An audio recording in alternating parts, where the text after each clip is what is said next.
Hello, my name is Cassandra and in this video I'm going to talk about character creation. All the information I'm going to mention here can be downloaded as a character sheet in our Facebook group, in our Sacred Order of Writers community, with extra examples and more details. So when you create your character, you need to start with the basics. First name, last name, date of birth, zodiac sign. You may not believe in zodiac signs, but they are actually very helpful in creating your character's personality. They can be inspiring, so you can just use it for that purpose.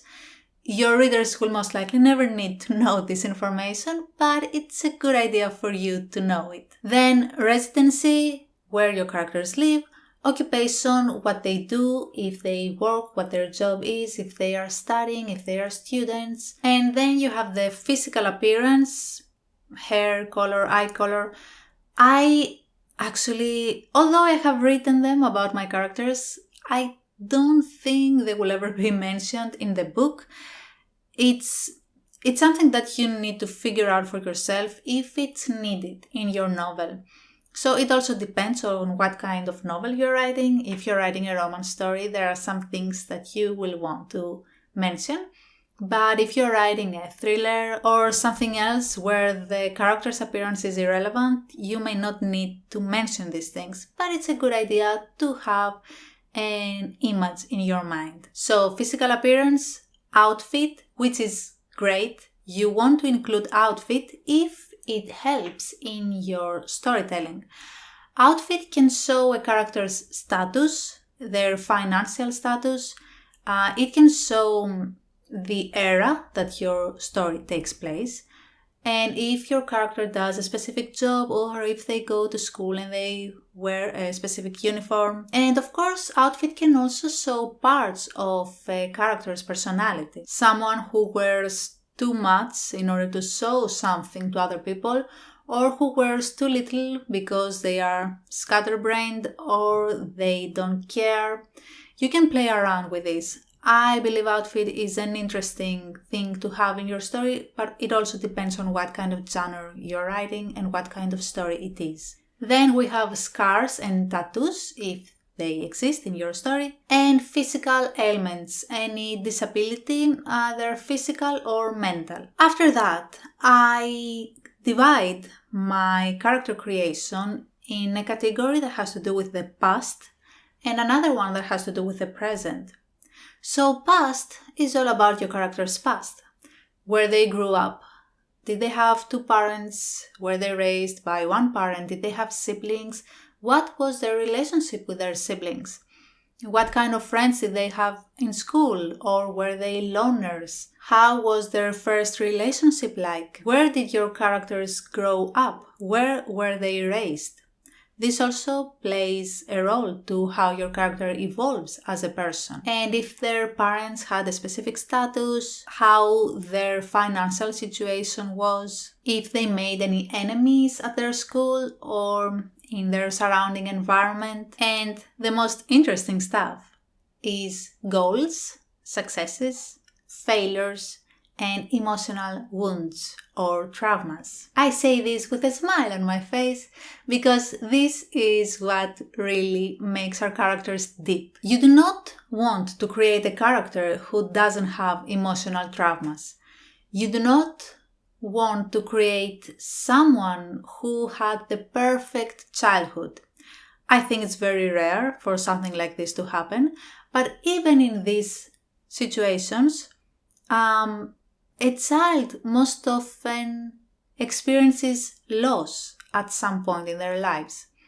It could be a pet, it could be a grandmother, a grandfather, and even this loss can become an emotional wound for your character, depending on how that person died and what that person meant to your character. Remember that this past isn't just your character's childhood, but it starts from the childhood and it's everything until the present.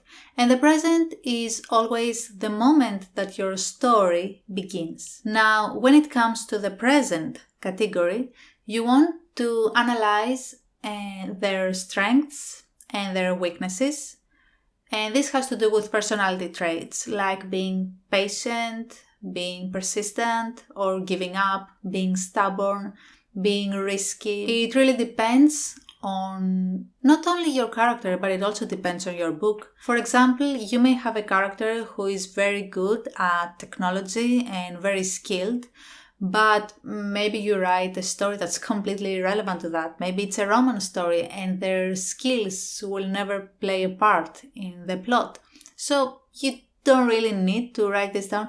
You should write this down if you want to have it in mind, but it's best to come up with things that will help in the development of your story. You can also write in a separate place about your character's personality, so not just strengths and weaknesses, but in general how they interact with others, and also their hobbies and interests. Then we have the place of residency and occupation, as I said earlier. Here you can be a little more analytical about it. Perhaps how did they get there? I actually write some paragraphs where I explain everything that has happened to my characters from their birth until their present, which is the first page of my novel. So I always include how my characters got to the job they have now and if they moved around. It's sort of like writing a book about the character's background story,